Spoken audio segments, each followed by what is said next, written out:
2011, 2016 വിധി. അത്രയും വർഷങ്ങൾ ഈ കാരിച്ചാൽ ചുണ്ടൻ നെഹ്റു ട്രോഫിയും കൊണ്ടുപോയി 2 ഹാട്രിക് ഉൾപ്പെടെ കാരിച്ചാൽ ചുണ്ടൻ നേടിയിട്ടുണ്ട്. കാരിച്ചാൽ ചുണ്ടൻ ഇത്തവണ തുഴയുന്നത് പള്ളാത്തുരുത്തി ബോട്ട് ക്ലബാണ്. പള്ളാത്തുരുത്തി തുടർച്ചയായി 2023 വരെ അതിൽ 20 ഫൈനൽ മത്സരങ്ങൾക്ക് വേണ്ടിയുള്ള ട്രാക്ക് നൽകിയാണ്. 4 ട്രാക്കുകളിലായി ചുണ്ടൻ വള്ളങ്ങൾ അണിനിരക്കുന്ന കാഴ്ച നമ്മൾ അതായത് ആകാശ ദൃശ്യമല്ലാത്ത ഒരു ദൃശ്യം ഇപ്പോൾ വരും. അപ്പോൾ ഏറ്റവും മുകളിൽ കാണുന്ന ഭാഗത്താണ് നടുഭാഗം ചുണ്ടൻ, 2ാമത് കാരിച്ചാൽ, 3ാമത് വിയപുരം, 4ാം ട്രാക്ക് ഉണരുമ്പോൾ തന്നെ ആളുകളുടെ ഇടയിൽ കാഴ്ചക്കാരുടെ എല്ലാം തന്നെ ആവേശം നിറയുകയാണ്. മനസ്സുകൊണ്ട് ഒച്ചത്തിൽ ശബ്ദം ആർപ്പ് വിളിച്ചുകൊണ്ട് പ്രോത്സാഹനം നൽകുന്ന ആളുകളുണ്ട്. അങ്ങനെ പുന്നമടയുടെ 2 കരകളിലും ഈ ഫൈനൽ മത്സരത്തിന് വേണ്ടി കാത്തു നിൽക്കുന്ന, രാവിലെ മുതൽ വെയിൽ കൊണ്ട് ഭക്ഷണം പോലും കഴിക്കാൻ കുറെ അധികം മനുഷ്യരുണ്ട്. അവർ കാത്തു നിൽക്കുകയാണ്. 70ാമത് നെഹ്റു ട്രോഫിയിൽ ആര് മുത്തമിടും? 1900 പ്രധാനമന്ത്രിയായിരുന്ന ജവഹർലാൽ നെഹ്റു ഇവിടെ എത്തിയപ്പോൾ അദ്ദേഹത്തെ സ്വീകരിക്കാനായി ഒരു ചെറു വള്ളംകളി സംഘടിപ്പിച്ചു. ആ വള്ളംകളിയിൽ അദ്ദേഹം ആകർഷനായി ഓടിക്കയറി അന്ന് 1ാമതെത്തിയ നടുഭാഗത്തിൽ അദ്ദേഹം സഞ്ചരിച്ചു. അങ്ങനെ അദ്ദേഹത്തിന് ഇവിടെ നിന്ന് തിരിച്ച് ഡൽഹിയിൽ പോയിട്ടും അതിന്റെ ആവേശം നെഹ്റുവിന് മാറിയില്ല. അവിടെ വന്നൊരു ട്രോഫി ഇതാ ഫൈനൽ മത്സരങ്ങളിലേക്ക് കടക്കുന്നു. ഫൈനൽ മത്സരത്തിന്റെ വെടിയുതിർത്തേക്കുന്നു. 4 ട്രാക്കുകളിലും പുറപ്പെട്ടു കഴിഞ്ഞു. 1ാമത്തെ ട്രാക്കിൽ നടുഭാഗം, 2ാമത്തെ ട്രാക്കിൽ കാലിച്ചാൽ, 3ാമത്തെ ട്രാക്കിൽ വിയപുരം, 4ാമത്തെ ട്രാക്കിൽ നിരണം.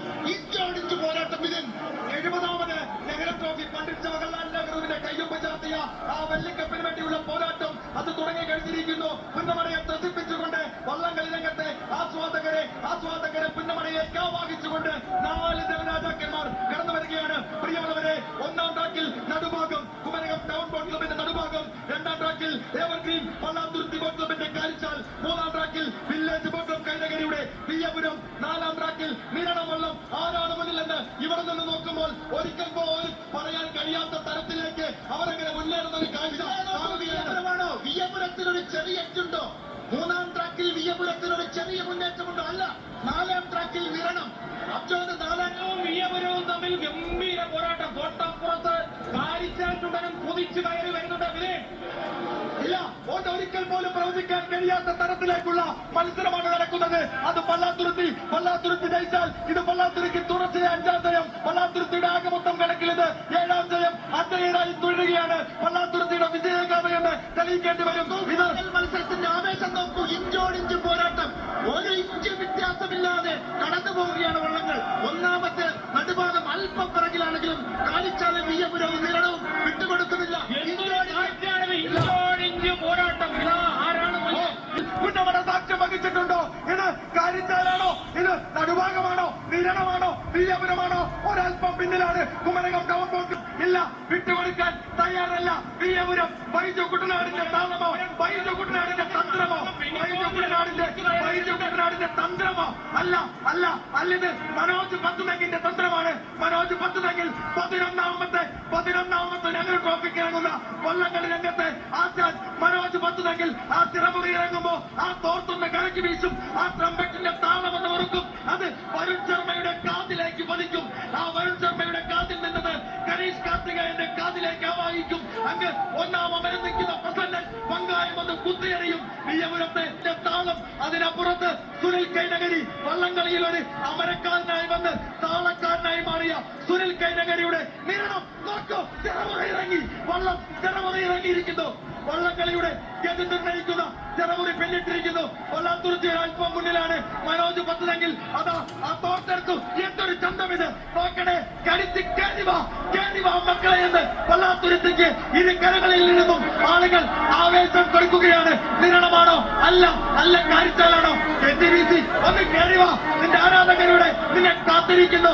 ഒന്ന് കേറിവാ. 2004-ലും 2005-ലും 2006-ലും 2007-ലും നീ ഇവിടെ പുറകം കൊല്ലിച്ചില്ലേ? ആ തുഴയൊന്ന് താത്തി വരച്ചില്ലേ? കുമരകത്തെ ശൈലി കൊണ്ടുവന്നില്ലേ? എത്ര കാലമായടോ നീ ഒന്ന് കയറുക. പള്ളാത്തുരുത്തി ഒരു വെല്ലുവിളി ഉണ്ടാക്ക്. ഇല്ല, ഇങ്ങനെ കാണുമ്പോൾ അത് മുന്നിലാണെന്ന് തോന്നും. അല്ല, പള്ളാത്തുരുത്തിയാണ്. അല്ല, വിയപുരമാണോ? പള്ളാത്തുരുത്തിയാണോ? വരുൺ ശർമ്മയാണോ? ഗണേഷ് കാർത്തികേയനാണോ? അല്ല, ആരുടെ താളം വിലക്കും? ആരുടെ വിജയത്തിനൊപ്പം നിൽക്കും? ആവേശകരമായി അവസാന ലാപ്പിലേക്ക് എത്തുകയാണ്. എന്തൊരു മത്സരം ഇത്! ഇതെന്തൊരു മത്സരം ഇത്! പ്രവചിക്കാൻ പോലും കഴിയുന്നില്ലല്ലോ. വിയമപുരോ ഇതൊരു നൂലിൽ കെട്ടിയതുപോലെ ഇത് ചരിത്രമാവുകയാണോ? 86-ലും 87-ലും ജയിച്ച വിയമപുരം ഓക്കണേ വില്ലേജ് പക്കം നിലവിലെ ചാമ്പ്യന്മാർ അവസാന ലാപ്പിലേക്ക് എത്തി, നെഹ്റു ഭവനിലേക്ക് എത്തി, ആ വെള്ളിക്കപ്പിലേക്ക് എത്തിയിരിക്കുന്നു. നോക്കൂ, ആരാണ് മുന്നിൽ പ്രഖ്യാപനം നടത്തേണ്ടത്? ഔദ്യോഗികമായ ഫലപ്രഖ്യാപനം നടത്തേണ്ടത് ആണ്. ആരാണ് ജയിച്ചതെന്ന് അറിയാൻ കഴിയുകയുള്ളൂ. കഴിഞ്ഞ കാലങ്ങളിലൊന്നും കണ്ടിട്ടില്ലാത്ത തരത്തിലേക്ക് ഒരു മത്സരം, ആ മത്സരം ഇങ്ങനെ ഒരു ഫോട്ടോ ഫിനിഷ് ഉറപ്പിച്ച് കഴിയാൻ കഴിയാത്ത അവസ്ഥ 4ാം സ്ഥാനത്തേക്ക് KTBC പോയിരിക്കുന്നു. ഇത് ആരുടെ താളം ജയിച്ചു? ഇത് മനോജ് പത്തുനങ്ങൽ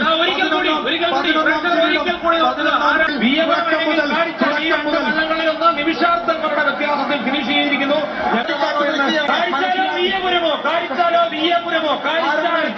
പറയാൻ കഴിയുന്നില്ല. കൈനഗരി തുഴഞ്ഞ ചുണ്ടലുകൾ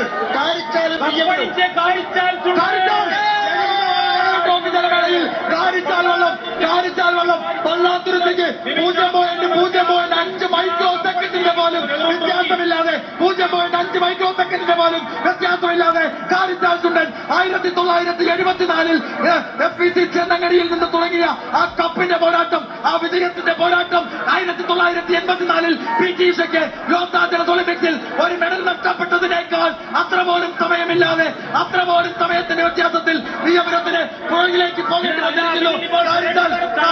ഔദ്യോഗികമായ ഫലപ്രഖ്യാപനം എന്ന് പറയേണ്ടിയിരിക്കുന്നു. ജോഷി പറഞ്ഞപ്പോൾ ഞാൻ നോക്കിയതാണ്. 1974, 75, 76, 1980, 83, 84, 86, 87, 2000, 2001, 2003, 2008, 2011, 2014 4 മിനിറ്റ് 29 സെക്കൻഡ് ആണ് എടുത്തിരിക്കുന്നത്. അത് തന്നെയാണ് വിയമപുരം ചുണ്ടനും എടുത്തിരിക്കുന്നത് 4.29. പക്ഷെ മൈക്രോ സെക്കൻഡ് നോക്കൂ, 7 നിമിഷാർത്ഥങ്ങളുടെ വ്യത്യാസങ്ങളൊക്കെ നമ്മൾ കേട്ടിട്ടേ ഉള്ളൂ. 0.14 ഇത്ര മൈക്രോ സെക്കൻഡിലാണ് ഇത്രയധികം മൈക്രോ സെക്കൻഡിലാണ്. ഈ പുന്നമണി അങ്ങനെ ഒരു മത്സരത്തിന് സാക്ഷ്യം വഹിച്ചിട്ടുണ്ടാവില്ല. ഇത് ചരിത്ര നേട്ടം. തുടർച്ചയായി 5 നെഹ്റു ട്രോഫി ആരും എത്തിപ്പിടിക്കാൻ കഴിയാത്ത നേട്ടം 2004-ലും 2005-ലും 2006-ലും 2007-ലും ചെറുതലയിലും വായ്പാടനിലുമായി കുമരകം ടൗൺ ബോൾ കപ്പ് നേടിയ ആ റെക്കോർഡ് മറികടന്നിരിക്കുന്നു. ആ റെക്കോർഡിന് ഏറ്റവും അധികം തുടർച്ചയായി ജയിച്ചു വന്ന റെക്കോർഡിന് കാരിച്ചാലിനൊപ്പം അല്ല പള്ളാത്തുരുത്തിക്കൊപ്പം 16 തവണ കിരീടം നേടിയെന്ന റെക്കോർഡ് കാരിച്ചാലിന് പണിത് നീറ്റിലിറക്കിയ വർഷം കൊള്ളില്ല എന്ന് പറഞ്ഞ് ചവിട്ടി അവഗണിച്ച് കളഞ്ഞ വള്ളമാണ്. ആദ്യമായി മത്സരത്തിന് പങ്കെടുക്കാൻ കാരിച്ചാൽ എന്ന സ്വന്തം പേര് മാറ്റിവെച്ച് ചമ്പക്കുളം 2 എന്ന് ബോർഡ് മറച്ചു വെച്ച് ആ വള്ളം 74-ൽ അതിന്റെ കുറ്റങ്ങൾ മാറ്റി FPC ചെന്നങ്ങലിയുടെ ജയം, 75-ൽ FPC ചെന്നങ്ങലി, 76-ൽ UBC, എത്രയെത്ര ഹാട്രിക്കുകൾ. ഏറ്റവും ഒടുവിൽ കാരിച്ചാലിൽ കപ്പ് നേടാത്ത പ്രമുഖ ക്ലബ്ബുകളില്ല എന്ന ചരിത്രം അടയാളപ്പെടുത്തി ഇതാ ഒടുവിൽ പള്ളാത്തുരുത്തി അവരുടെ ചൈത്രയാത്ര തുടങ്ങിയിരിക്കുന്നു. ഈ വിജയം പള്ളാത്തുരുത്തി നേടുമ്പോൾ ഇതൊരു മധുരപ്രകാരത്തിന്റെയും കണക്ക് തീർക്കലിന്റെയും ഉണ്ട്. 2002-ൽ കാരിച്ചാൽ വള്ളത്തിൽ തുഴയാൻ എഗ്രിമെന്റ് ഉണ്ടാക്കിയ പള്ളാത്തുരുത്തി ബോട്ട് ക്ലബ്ബ് ആ വള്ളം കൊള്ളില്ല എന്ന് പറഞ്ഞ് അവർ വള്ളസമിതിയുമായി നടത്തിയ ചർച്ചയിൽ മറ്റൊരു വള്ളമെടുത്ത് കാട്ടിൽ തെക്കേതിൽ തുടർന്ന് അവർ ട്രോഫി നേടി. അന്ന് അവർ തീരുമാനിച്ചിരുന്നു അവർ മാറ്റി പറഞ്ഞ കാരിച്ചാലിൽ അവർ തന്നെ തുടർച്ച ട്രോഫി എടുക്കുമെന്ന്.